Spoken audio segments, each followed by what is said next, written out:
त्रिपुरा सबसे पहले रुझान इस वक्त आ रहे हैं। बीजेपी बहुमत से अब सिर्फ 7 सीटें दूर हैं। वहीं नागालैंड का रुख करें तो नागालैंड में भी रुझान आ रहे हैं बीजेपी प्लस, क्योंकि बीजेपी वहां गठबंधन में चुनाव लड़ रही है। बीजेपी प्लस सबसे बड़ा गठबंधन बनता दिख रहा है। नागालैंड से भी बीजेपी के लिए बहुत बड़ी खबर है। वहीं मेघालय में बीजेपी अभी पीछे चल रही है, क्योंकि रुझानों में एनपीपी आगे चल रही है, यानी कि एनसीपी का जो गठबंधन है एनपीपी वो आगे चल रही है। मेघालय में इस वक्त कांग्रेस की सरकार, हाथ से सत्ता उसकी जाती हुई दिख रही है। त्रिपुरा, नागालैंड में बीजेपी बहुमत होकर आगे बढ़ती दिख रही है। शिलोंग सबसे पहले रुक करते हैं। पूजा मेहता हमारे साथ मौजूद हैं। पूजा, कांग्रेस के लिए ज्यादा अच्छी खबर नहीं है अब तक के रुझानों का अगर जिक्र किया जाए। बीजेपी जो कि मेघालय से बहुत ज्यादा उम्मीदें लगा करके बैठी थी, लेकिन फिलहाल तो एनपीएफ आगे चल रहा है।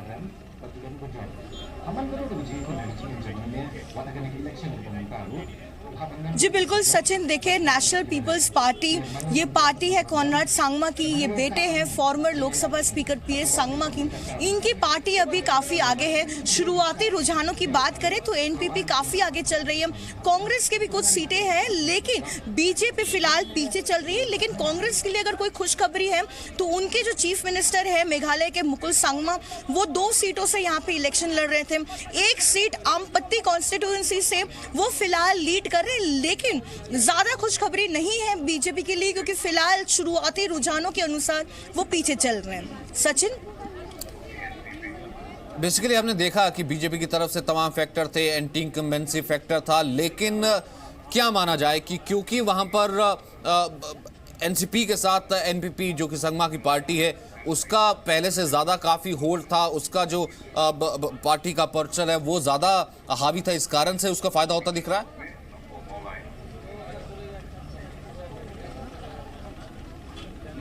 जी बिल्कुल, लेकिन अगर एनपीपी को फायदा होता है तो इसका सीधा असर पड़ेगा बीजेपी को।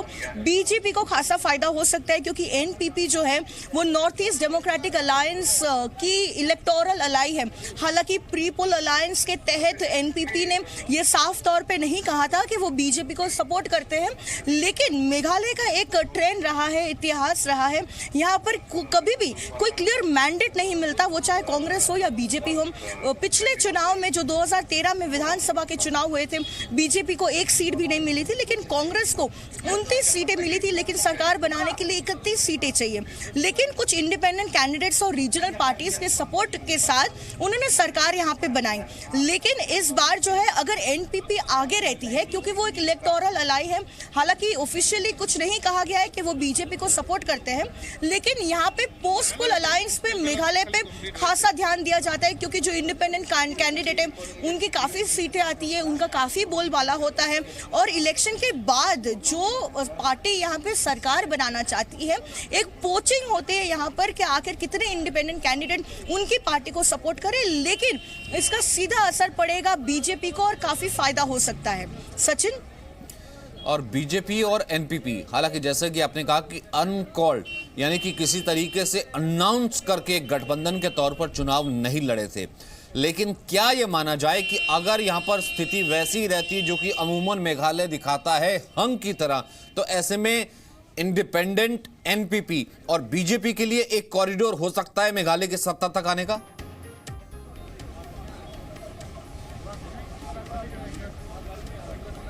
जी बिल्कुल हो सकता है, क्योंकि जैसा कि आप बता रहे थे कि यहाँ पे काफ़ी संभावना होती है कि हंग असेंबली हो जाए, और इसके बाद किस तरीके से जो इंडिपेंडेंट कैंडिडेट है या रीजनल पार्टी का सपोर्ट है, उनको लेकर यहाँ पे जंग से छिड़ जाती है कि आखिर वो किस पार्टी को अपना सपोर्ट करेंगे, क्योंकि जिस पार्टी को वो सपोर्ट करेंगे वो ही जाकर यहाँ पे सरकार बनाएंगी। लेकिन पिछले चुनाव में क्योंकि बीजेपी को एक भी सीट नहीं मिलती है, और अगर कुछ सीटें बीजेपी को यहाँ पे मिल जाती है और अगर एनपीपी कांग्रेस से ज्यादा सीटों पर आती है, तो शायद एक अलायंस, एक गठबंधन हो सकता है और बीजेपी के साथ यहाँ पे सरकार बन सकती है मेघालय में। सचिन। पूजा हमारे साथ बने रही है। विशाल मेरे सहयोगी भी इस वक्त हमारे साथ मौजूद हैं, जो कि चुनाव पर पैनी नजर रखते हैं और नॉर्थ ईस्ट के चुनावों पर भी उनकी नजर है। इस बीच मैं विशाल का रुख करूं, सामने जो टैली चल रही है वो मैं बता दूं, त्रिपुरा इस वक्त 49-60 में से, जहां पर बीजेपी 24 और कांग्रेस 2 और सीपीएम 23।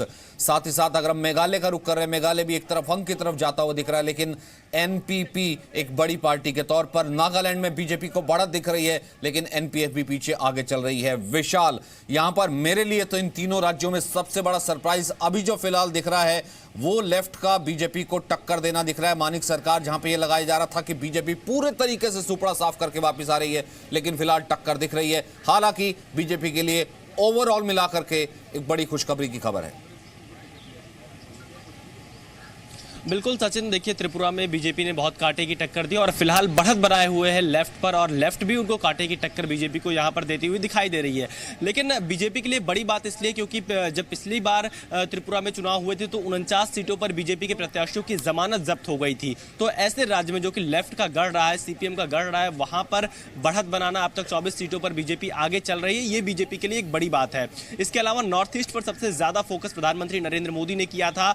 यही वजह कि नागालैंड में जो कि सत्तारूढ़ दल था उसके विधायकों ने दल बदल किया, काफी संख्या में उनके विधायकों ने छोड़ा चुनाव से पहले, और उसके बाद जब चुनाव हुआ बीजेपी ने वहां पर गठबंधन किया। और नागालैंड में भी फिलहाल अभी सबसे बड़ी पार्टी बनती हुई दिखाई पड़ी जो बीजेपी का गठबंधन है। इसके अलावा मेघालय की अगर हम बात कर ले तो मेघालय में भी कांग्रेस के लिए अच्छी खबर आती हुई दिखाई नहीं पड़ रही। 10 साल से कांग्रेस की वहां पर सरकार थी, वहां पर एनपीपी फिलहाल सबसे बड़ी पार्टी बनती हुई दिखाई दे रही है। लेकिन त्रिपुरा सबसे अहम इसलिए हो जाता है सचिन, क्योंकि त्रिपुरा के चुनावी नतीजों का असर पश्चिम बंगाल पर भी पड़ेगा, जहां पर लगातार बीजेपी ममता बनर्जी से टक्कर लेने की कोशिश कर रही है। इसके अलावा केरल जो कि एकमात्र राज्य है लेफ्ट और अभी त्रिपुरा में नहीं, 2 राज्य हैं, लेकिन चुनावी नतीजों के बाद क्या होगा ये पता चलेगा। तो कुल मिलाकर ओवरऑल अगर सिचुएशन देखेंगे तो इन 3 चुनावी नतीजों का असर आने वाले दिनों में 2018 के जो राज्यों के विधानसभा चुनाव हैं और 2019 के जो लोकसभा चुनाव हैं उस पर पड़ेगा। लेकिन बीजेपी का जो मिशन नॉर्थ ईस्ट है वो फिलहाल कहीं ना कहीं आगे बढ़ता हुआ दिखाई दे रहा है। जाहिर सी बात है, 2019 का अगर जिक्र करना है तो वो नॉर्थ ईस्ट जो कि 2019 की मैसिव मेजॉरिटी में कहीं ना कहीं काउंट बीजेपी के लिए बहुत ज्यादा नहीं हुआ था, अगर वहां पर कमल खिल रहा है इन तीनों राज्यों की तरफ से अगर देखा जाए तो 2019 के लिए ये एक एडेड एडवांटेज हो सकता है। और नॉर्थ ईस्ट से ऐतिहासिक रिजल्ट आते नजर आ रहे हैं, क्योंकि पहली बार वहां पर कमल खिलता हुआ नजर आ रहा है। त्रिपुरा की टैली इस वक्त आप देख रहे हैं, जहां पर बराबर कभी लेफ्ट आगे होता है, कभी बीजेपी आगे होता है। 25 साल का यहां पर ये मानना बहुत जरूरी है, ये जानना बहुत जरूरी है कि 25 साल की सत्ता है लेफ्ट की, माणिक सरकार की, गवर्नमेंट की, और 25 साल के बाद अगर कोई वापसी करती है पार्टी तो वो एक ऐसी पार्टी जिसका वहां पर कभी नामो निशान नहीं था, वो है बीजेपी। तो एक बहुत बड़ा दिन बीजेपी के लिए हो सकता है। वहीं मेघालय, जहां पर फिलहाल हंग की तरफ सीट आ रही है, और तीसरी हम कर रहे हैं नागालैंड का, जहां पर नागालैंड में भी कमल खिलता हुआ नजर आ रहा है। हालांकि चुनाव पहले से ही गठबंधन में लड़ा गया था। एक बार फिर से हम पूजा का रुख कर लेते हैं। पूजा, यहां पर मेघालय, जैसा कि विशाल भी जिक्र कर रहे थे, न केवल नॉर्थ ईस्ट बल्कि 2019 के लिए अगर मेघालय का जिक्र करें, अगर त्रिपुरा का जिक्र करें, यहां पर कमल अगर खिलता है, रुझान इसी तरीके से नतीजों में तब्दील होते हैं, और साथ ही साथ यहां पर नागालैंड में भी, तो ये बहुत बड़ा संदेश होगा वो चुनाव जो कि 2018 में विधानसभा चुनाव होने हैं और 2019 के लोकसभा चुनावों की लोकसभा सीटों तक भी।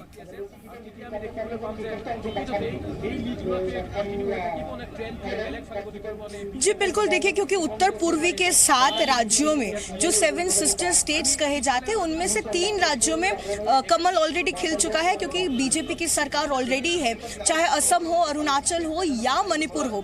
लेकिन इस बार के ये जो 3 राज्यों में जहां पे चुनाव हो रहे थे, मेघालय हो, त्रिपुरा हो या नागालैंड हो, बीजेपी ने कोई कसर नहीं छोड़ी यहाँ पे चुनाव प्रचार के दौरान।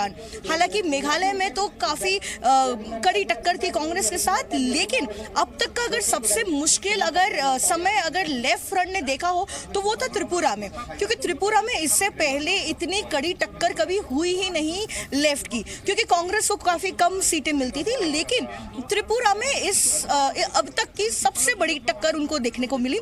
उसके अलावा जहां तक कि मेघालय की बात है, वहां पर अभी फिलहाल जो है वो हंग की तरफ जा रहे हैं। ये जो शुरुआती रुझान है, क्योंकि ये पोस्टल बैलेट है, अभी तक कुछ कहा नहीं जा सकता, क्योंकि 9 बजे के बाद से ही ईवीएम की काउंटिंग होगी, उन वोटों की काउंटिंग होगी और उस ट्रेंड्स को ज़्यादा कंसिडर किया जाएगा जब इलेक्ट्रॉनिक वोटिंग मशीन के जो रुझान सामने आएंगे। लेकिन पोस्टल बैलेट की काउंटिंग में फिलहाल जो रुझान दिख रहे हैं वहाँ पे एनपीपी आगे हैं। जितने भी पॉलिटिकल एनालिस्ट है वो या तो कह रहे थे या तो कांग्रेस सरकार बनाएंगे या तो बीजेपी सरकार बनाएंगे या तो यहाँ पे हंग की सिचुएशन होगी। लेकिन एनपीपी यहाँ पे एक बड़ा गेम चेंजर सा दिख रहा है, क्योंकि किसी ने नहीं सोचा था कि शुरुआती रुझानों में एनपीपी जो है वो इतनी सारी सीटों के साथ अपनी बढ़त बनाए रखेगी। एब्सोल्युटली, बिल्कुल ठीक कह रही हैं आप। और विशाल, मैं चाहूंगा कि आप थोड़ा सा इसे स्पष्ट भी करें, क्योंकि हम जानते हैं कि लगभग पहले 1 घंटे में जो कहीं ना कहीं रिजल्ट आते हैं, रुझान आते हैं जो वो पोस्टल बैलेट के आते हैं और उसके बाद ईवीएम की काउंटिंग शुरू होती है। जब ईवीएम की काउंटिंग शुरू होती है तो कैसे रुझान नतीजों में बदलते हैं और ट्रेंड कैसे चेंज होते हैं, ये भी हमने देखा है। इन दोनों का फर्क जरा समझाइए दर्शकों को।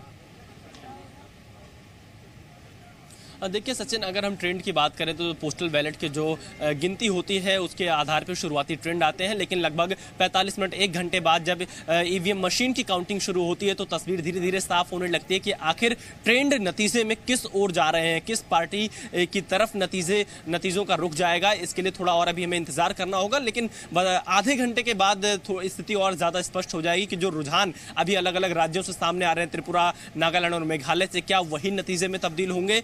लेकिन नतीजे में जब तब्दील होंगे, अगर शुरुआती रुझान की हम बात कर लें तो यहाँ पर मेघालय, जो कि कांग्रेस जहाँ पर पिछले 10 साल से सरकार में थी, वहाँ पर भी कांग्रेस बढ़त नहीं बना पा रही है। तो जो कांग्रेस मुक्त भारत बीजेपी ने नारा दिया था वो कहीं बीजेपी का नारा सफल ना हो जाए, क्योंकि वहाँ पर एनपीपी जो आगे चल रही है फिलहाल सबसे रुझानों में। इसके अलावा बीजेपी भी वहाँ कुछ सीटें पाती हुई दिखाई दे रही है मेघालय में। तो ये कांग्रेस के लिए एक बहुत बड़ी चिंता की बात है, क्योंकि कर्नाटक में विधानसभा के चुनाव है, वहाँ पर कांग्रेस की सरकार है। तो ये कांग्रेस के लिए मुश्किल भरा हो सकता है चुनावी नतीजा। अगर मेघालय में कांग्रेस की सरकार नहीं बनती है तो इसका नतीजा जो आएगा उसका असर आने वाले चुनाव में पड़ेगा। और कांग्रेस के जो अध्यक्ष बने राहुल गांधी, उनके जो रिकॉर्ड रहा है चुनाव हारने का, उसमें एक और राज्य जुड़ सकता है, जैसे कि अभी के रुझान दिखाई पड़ रहे हैं। तो नॉर्थ ईस्ट के ये जो चुनावी नतीजे आएंगे सचिन, इसका असर व्यापक पड़ेगा, चाहे वो कांग्रेस की बात कर लीजिए, बीजेपी की बात कर लीजिए, या लोकसभा चुनावों की, या आने वाले राज्यों में विधानसभा चुनावों की। बिल्कुल विशाल, और इसे ऐसे भी देखा जा सकता है कि आप कश्मीर से शुरू कीजिए, वहां पे अगर पीडीपी गठबंधन के साथ बीजेपी की गवर्नमेंट है तो नॉर्थ ईस्ट तक आते आते अगर कमल ये खिलेगा तो ये कितना बड़ा यहां पर संदेश जाता है एक लेफ्ट के लिए, और खासतौर से उस पार्टी के लिए जो कि 2019 में दोबारा चुनाव लड़ेगी और ये कहते हुए चुनाव लड़ेगी कि हम दोबारा सत्ता में आएंगे। लेकिन वहां पर विपक्ष भी खड़ा है एक इशू के साथ। सीधा त्रिपुरा का रुख कर लेते हैं। राघवेंद्र राव इस वक्त हमारे साथ मौजूद हैं। राघवेंद्र, वो लेफ्ट जो बहुत ज्यादा नहीं बोल रहा था, कहीं ना कहीं तय मान के चल रहा था कि एग्जिट पोल भी हमें यहां से हटा रहे हैं, एंटी इंकम्बेंसी भी इतनी है, 25 साल हो गए माणिक सरकार वापस नहीं आ रहे हैं, वो लेफ्ट एक बार फिर से उम्मीद बांध कर देख रहा है। हालांकि बीजेपी के लिए अच्छी खबर है, लेकिन लेफ्ट भी पीछा करता हुआ। क्या अपडेट है?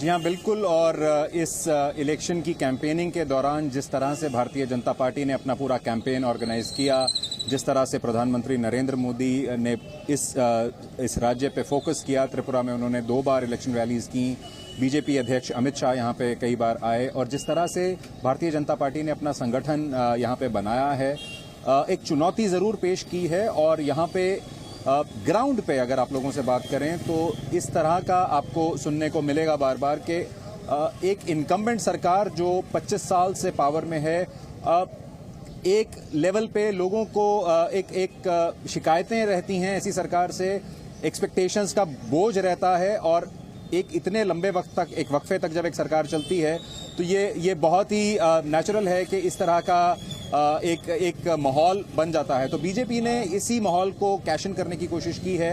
प्रधानमंत्री मोदी की गवर्नेंस को हाईलाइट किया है, यहाँ पे लोगों को बताया है कि जिस तरह से केंद्र में मोदी सरकार चली है इतने वक्त से, इन सब बातों को यहाँ के वोटर्स के सामने पेश किया गया है। और यहाँ पे बीजेपी का जो एक नारा था चुनावों के दौरान, वो नारा ही परिवर्तन के लिए था।